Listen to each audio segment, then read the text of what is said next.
motherfucking Eagle Double G. Snoop Dogg. You know I'm mobbing with the D.R.E.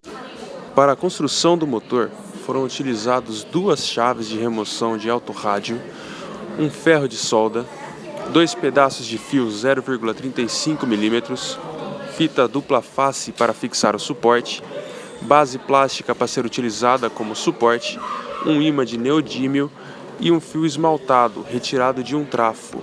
Isso é um trafo que tem o fio esmaltado. Então vamos utilizar somente o fio desse trafo. Então tem que desenrolar ele. Só para pegar o fio para fazer o Por que você não pode motor? usar um fio comum? Porque senão vai dar curto. Na hora que você enrolar ele vai dar curto. E a corrente ela sempre segue pelo menor caminho. Então não vai gerar tanta corrente do jeito que nós queremos para ter, no caso, maior campo magnético. Após desenrolar o fio do trafo, o mesmo é moldado no formato de um círculo com as duas pontas nas extremidades opostas. Em uma das pontas é necessário retirar todo o esmalte e na outra apenas metade do diâmetro do fio, para um funcionamento do motor. Após a montagem no suporte, o motor é ligado na fonte de corrente contínua e o sistema começa a funcionar. Não há nada que determine qual será o sentido de rotação na partida. Tanto poderá iniciar girando para a esquerda como para a direita. Ao invertermos a polaridade dos fios na ligação com a fonte, girar a bobina ou inverter o ímã, o motor gira no sentido contrário. O conhecimento básico para a realização desse projeto é o conceito de eletromagnetismo. As principais equações da física que explicam o funcionamento desse motor são forças magnéticas geradas pelos ímãs, fluxo e campo magnético gerados pela corrente. Quando uma corrente elétrica se move por um fio imerso em um campo magnético, resulta em uma força perpendicular ao fio que tende a movê-lo. De acordo com a intensidade do campo do fluxo magnético que está sendo aplicado ao sistema, será o RPM do motor. A fórmula que está por trás deste conceito é a da força, ou seja, campo magnético vezes a corrente. Esse efeito pode ser melhor compreendido através da regra da mão direita.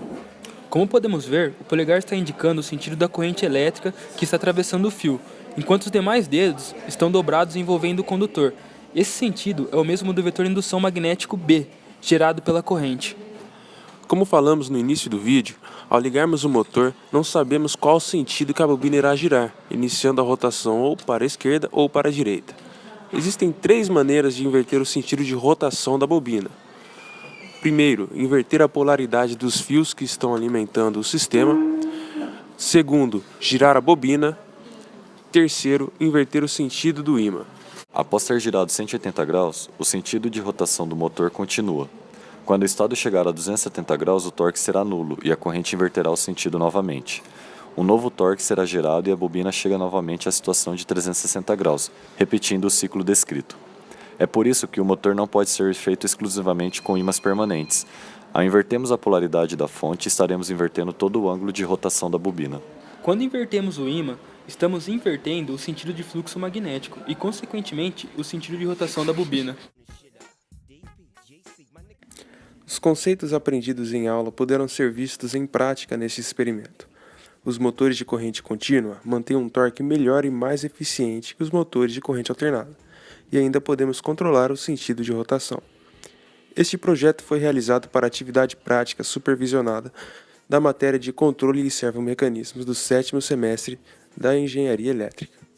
It was some dick and take this dope on this jet out of town, put it down for the father of rap. And if your ass get cracked, bitch, shut your trap. Come back, get back, that's the part of success. If you believe in the S, you'll be relieving the stress.